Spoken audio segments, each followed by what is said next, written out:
こういう白いねコピー用紙とかにちょっと吹いてみましょう。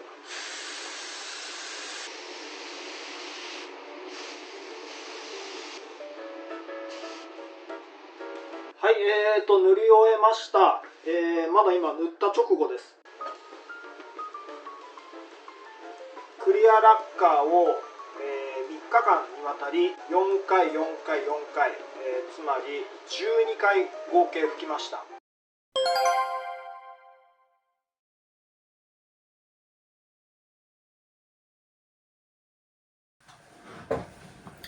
おはようございます。約2週間経ちました。これからね、水研ぎをしていきます。今の状況なんですけれど、吹いた直後と変わんないですね。こういう感じです。水研ぎをする前に、今からマスキングを全部剥がします。指板の部分は剥がさないですね。ボディの部分だけ剥がします。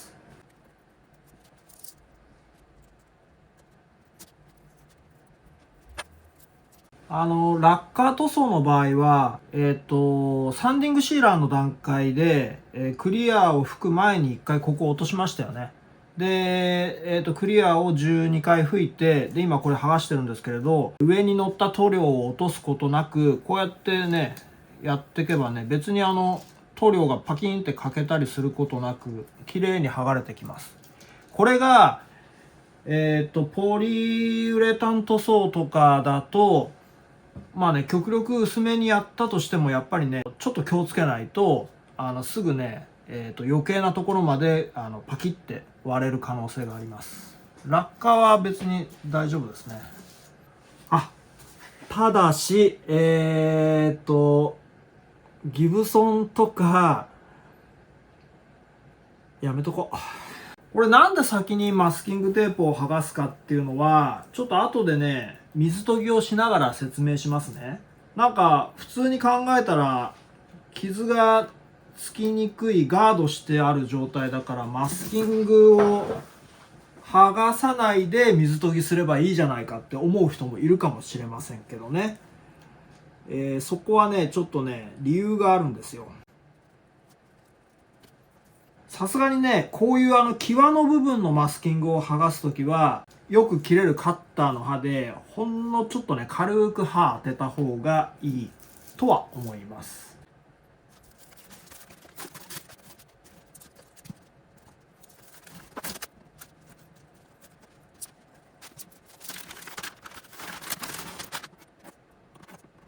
とりあえずサウンドホールの中はまだ入れときましょうかね。ヘッドここも今剥がします。使うのはこんなブロックです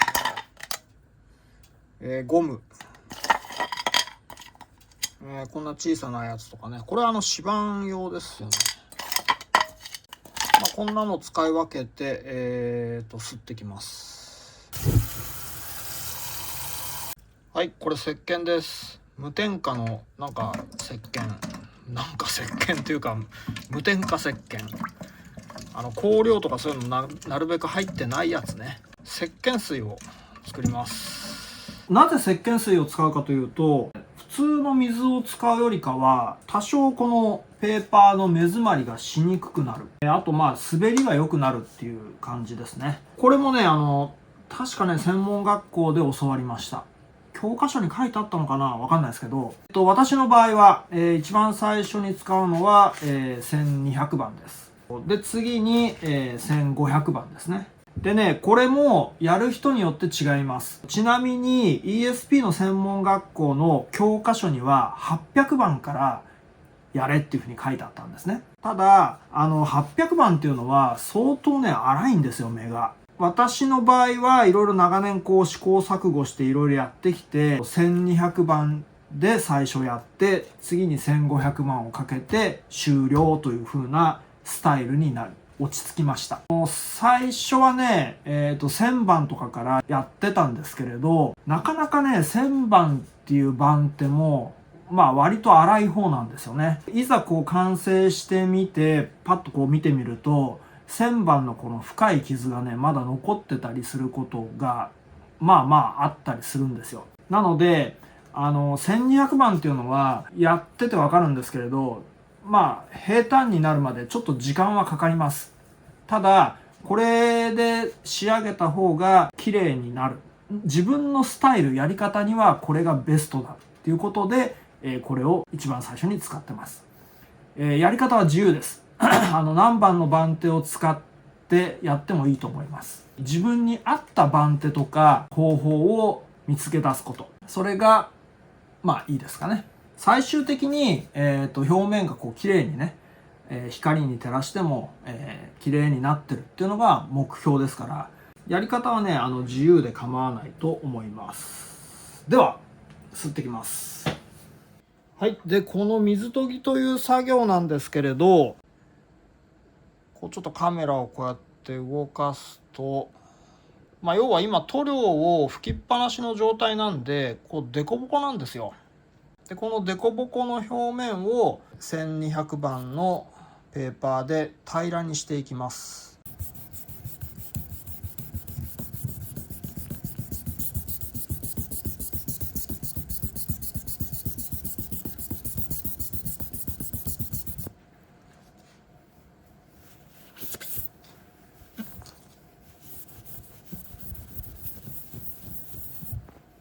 これ分かりますかね。サンディングシーラーでデコボコを取る時と一緒ですね。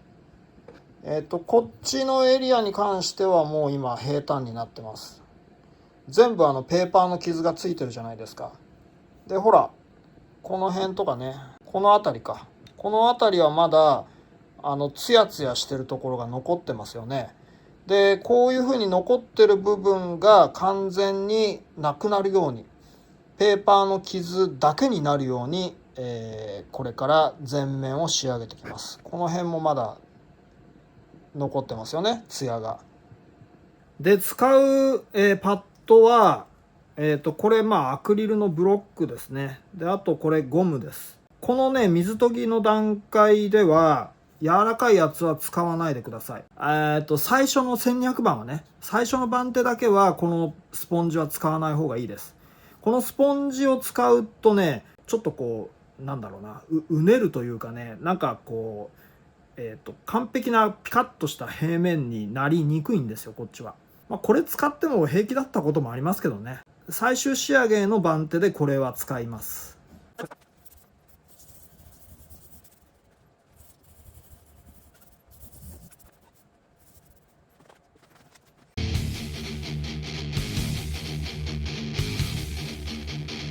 で今とんがってるこのボリュートの部分のこの際まで来たんですけれど、こういうね細かい部分っていうのは1200番はやめて1500番をもういきなり使っちゃいます。もちろん1200番でもいいんですけれど、この段階でこうやってもう最初から1500番で慣らしてあげることによって、この後艶出しをするバフィングの段階で多少苦労しなくて済むと、すぐ艶が出やすいんですね。もちろんこの1500番を使うことで気をつけなきゃいけないのは、こうやって1500番の傷で全部こう削れたなと思っても、いざ艶出しをしてみるとこの1500番でやったところだけまだね微妙にデコボコが残ってたりするんですね。全部の傷がついてもう OK だなと思っても、もう一回このね念のためこうやって擦った方がいいと思います。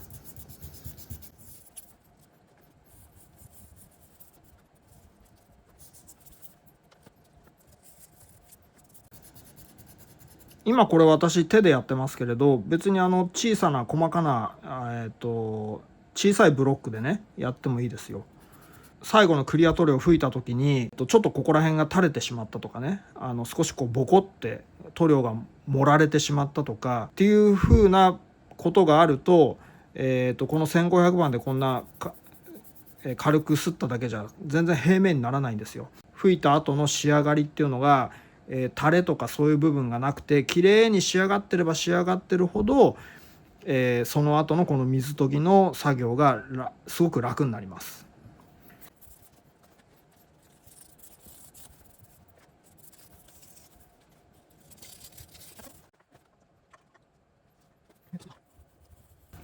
いやー、しかしカメラ邪魔ですね。こういう側面をやるときはクランプとかに固定しないで手で持ちながらねやった方が効率がいいんですけど、やりやすいんですけれど、これ今動画で撮るためにこうやってやってますね。ほんとカメラ邪魔。この削れたかどうかのこのあれがね分かりにくいんだ。これ削れてるか。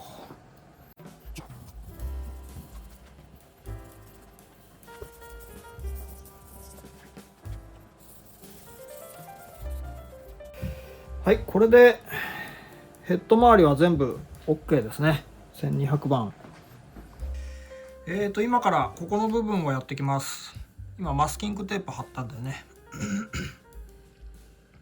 でこういう部分も、1500番を使います。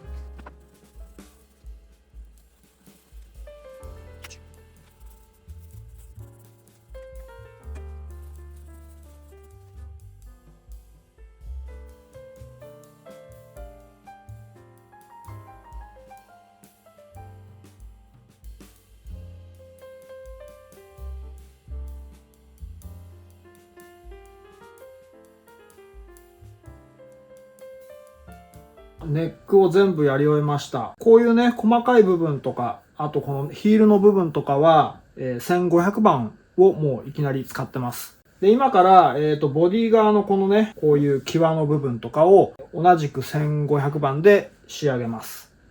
であとその他の部分はね、1200番にまた戻って、やってきます。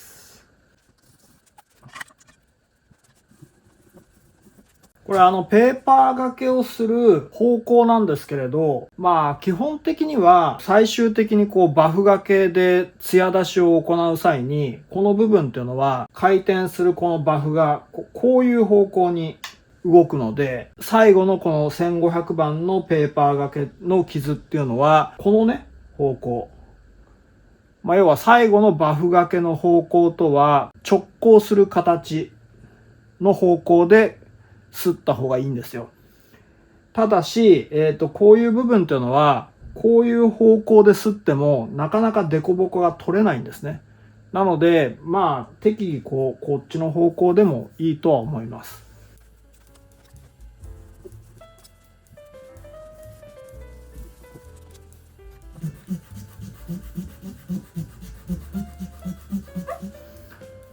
ここまで、動画を見てくださってる方、ありがとうございます。塗装のこのリフィニッシュの作業っていうのはもうひたすら削ってますよね。もう絵的に全く面白みがないというね。塗装剥がしで剥がしてペーパー掛けして生地調整で、その後にまあマスキングして塗装か。で塗装が完成したらこうやってまた水研ぎでひたすらペーパー掛けをするというね、もう本当に単調な作業でございます。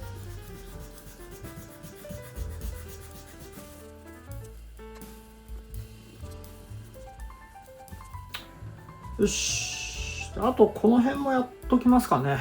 バフ掛けの時にやりにくい場所っていうのは1200番じゃなくて最初から1500番でちまちまね仕上げてった方が艶が出しやすいんですよね。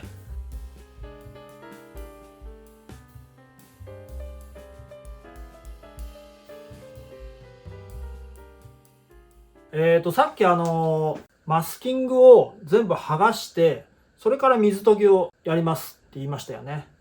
でその理由、水研ぎをしてる最中にこう水が垂れるじゃないですか。特にラッカーの場合は、ほっとくとねその部分がね白くこうふやけてきたりね、まあふやけてくるっていう言い方はおかしいかもしれませんけれど、その水が垂れた後がねその塗装面にねダメージを与えることが時々あるんですね。ポリ塗装は全然問題ないです。例えばこのケースで言ったらさっきこう全面をこの新聞紙でまあ大体の面が覆われてたじゃないですか。でその新聞紙にもし水が含まれてそのまま長時間ここのねトップ面の塗装面とこうくっついてると、くっついてた部分がちょっとダメージを受ける危険性もあるんですよ。この水研ぎをする作業の時はマスキングを全部剥がして、でやってる最中も垂れたなと思ったらすぐこうやって拭く。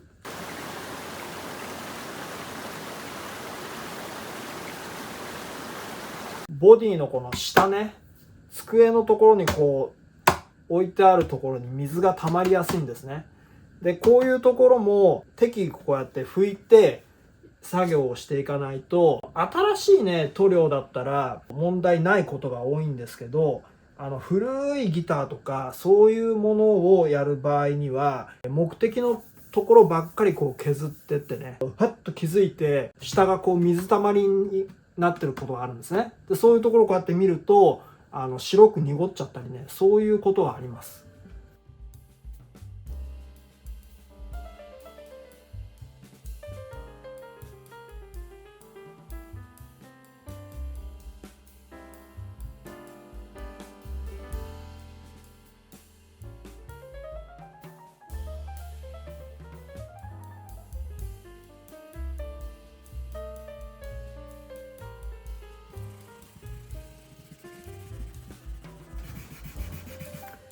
水が垂れないようにこうやってカバーしながらやるのも一つの方法です。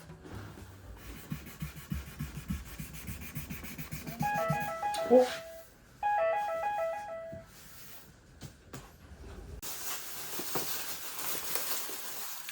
妻が買ってきてくれましたお弁当でございます。これからランチタイム。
ようやく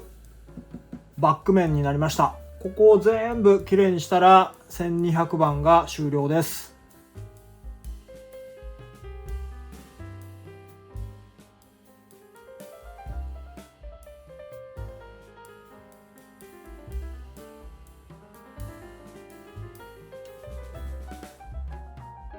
はい、側面とバック面、あとネックも全部今終わりました。で、あと今からここの角っこを、仕上げていきます。それとあとマスキングをしてた部分の塗装のバリですね。これも1200番の段階で落とします。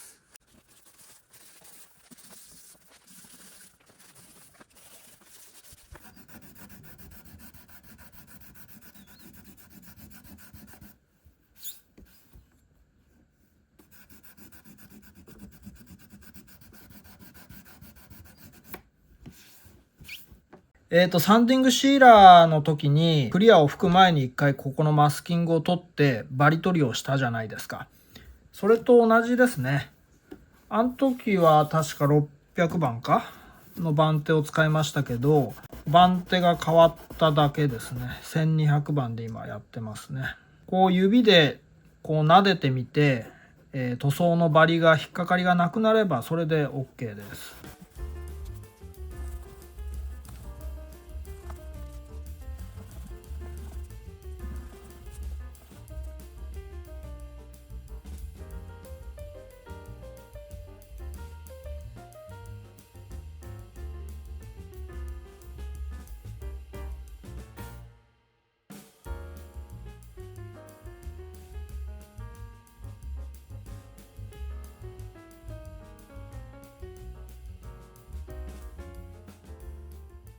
はい、これで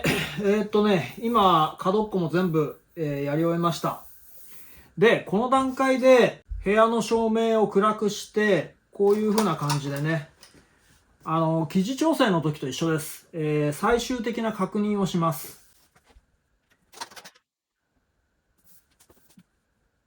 こうやってよーくねチェックしていくとやり残しの箇所とかがわかるんですよ。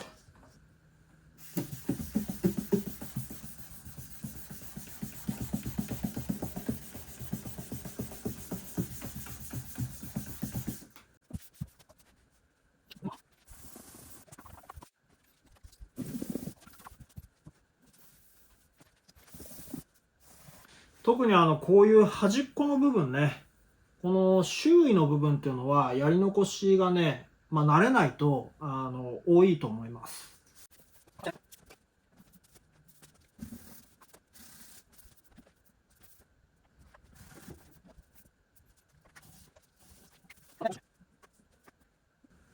はい、これで OK ですね。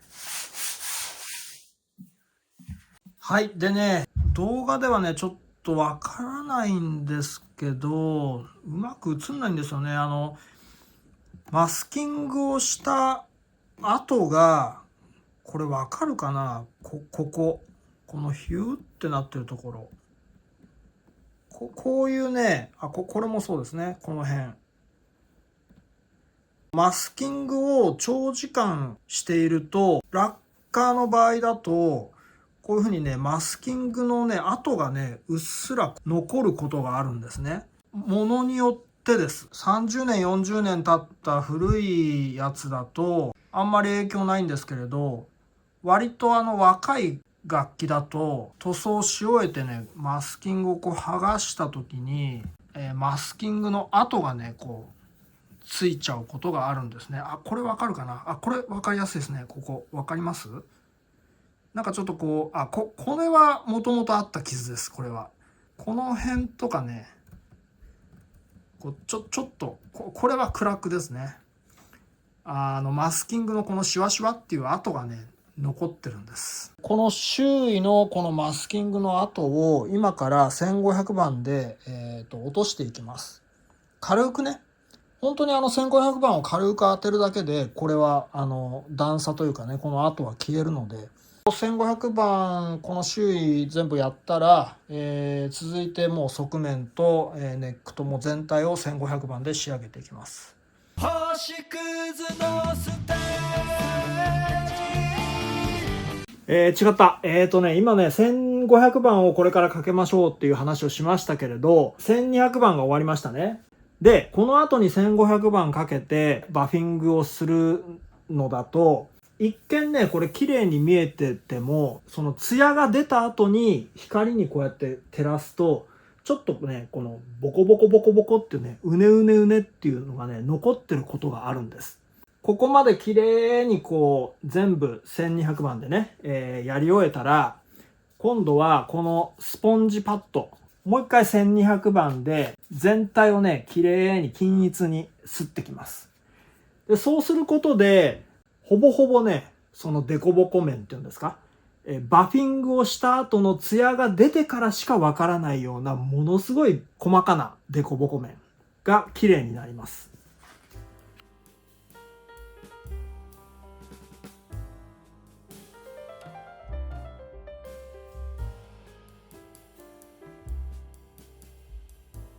これで、全体をね、今1200番で最後に均一にやりました。で、ネックに関しては必要ないです。たまにね、このバインディングの部分とかデコボコ感が残っちゃうことはありますけれど、艶出しを行った後にそういうところが見受けられれば、1200番なり1500番まで研いで、で、それでもう一回艶出しを行えば済むので、今日はもうこれで日が暮れちゃったので、明日、全体を1500番で綺麗に磨いていって、それでようやく水研ぎ作業は完成ですね。で、その次にバフィング作業、艶出しを行います。おはようございます。。昨日1200番が終わりました。今日はマスキングの後、今から1500番で、この周囲をね、擦っていきます。あんまり丁寧にやらなくても大丈夫です。そんなにね、きっちりやってしまうと、逆にここの周囲の部分だけテカテカになりすぎてしまって違和感が出てしまうので、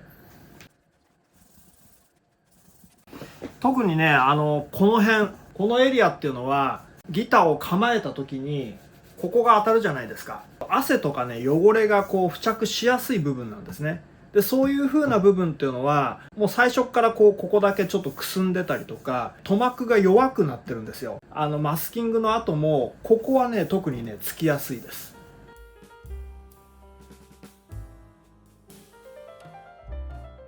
次は全体をこのスポンジパッドですね、1500番で、全面を仕上げていきます。1200番の時と比べると1500番の最後の仕上げっていうのは早いです。まあ全体的に1500番の傷がつけばいいだけですから、でもうすでに平面は出てるので、生地調整の時とかもそうですよね。塗装剥がしか。塗装剥がして剥がすまでは大変なんですけれど、240番とか次の番手って結構楽じゃないですか。それと一緒ですね。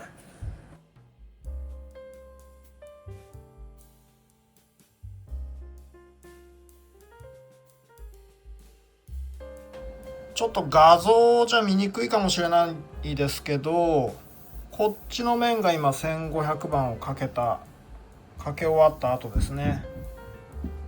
で、こっち側がまだ1200番です。この辺のね、傷っていうか、このペーパーの跡っていうのはやってる間にこういう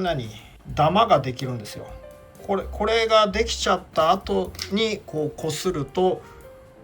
こんなようなペーパー跡になっちゃうんですね。なのでこの最後の仕上げの1500番っていうのは本当に力を入れずにペーパーがけをします。こうやって研いでいって、微妙にね、この白い研ぎ汁が出るんですね。この研ぎ汁が出てるっていうことは、削れてるっていうことです。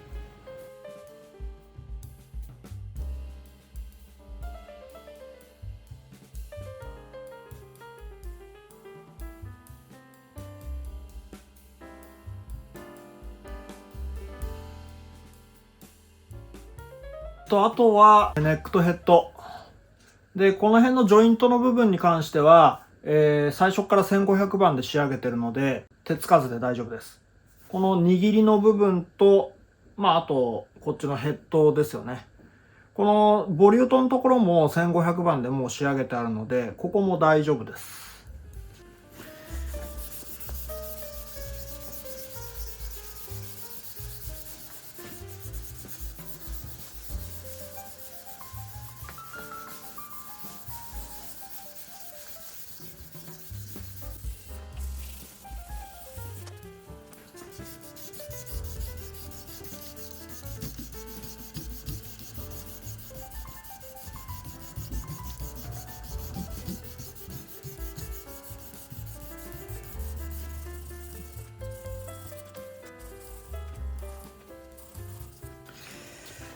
で、あと最後にこの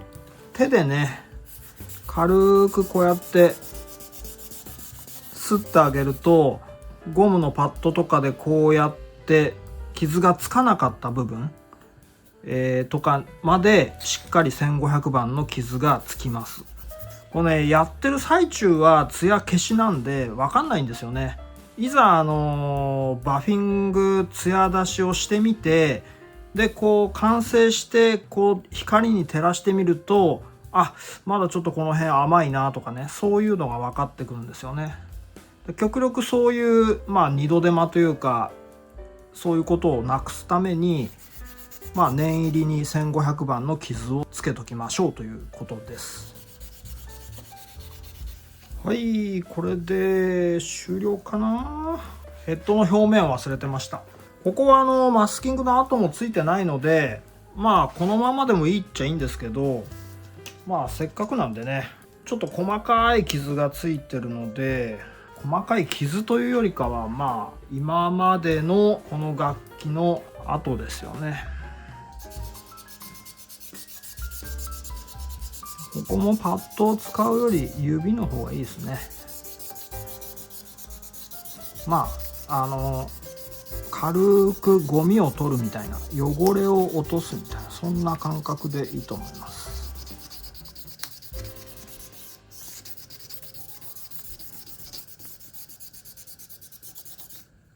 はい、こんな感じです。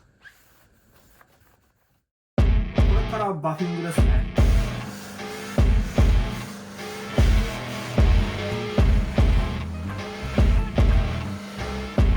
こういうところとかね。で、側面もこういう感じですね。で、これも基本ですけど、スクレーパーで書いていって、バリを落としておきましょう。